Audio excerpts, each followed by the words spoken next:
how to change Google email passwords on iPhone.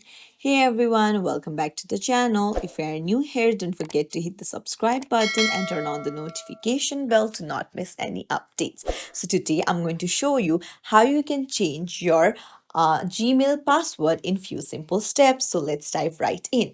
Open up your Google Chrome browser and on the search bar, type accounts.google.com. So this will automatically take you to your Google account and make sure that you are signed in. So just swipe to the left and you'll find security option, tap on it and then scroll down and you'll find the password option. Tap on it.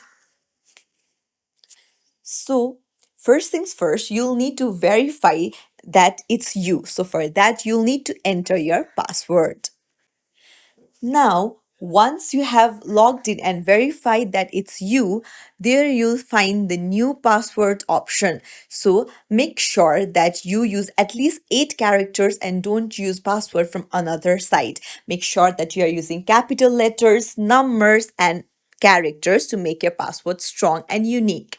And then confirm your new password and tap on change password. It's as simple as that. If you found this tutorial helpful, don't forget to like and subscribe to our channel for more tips and tricks. Thank you for watching.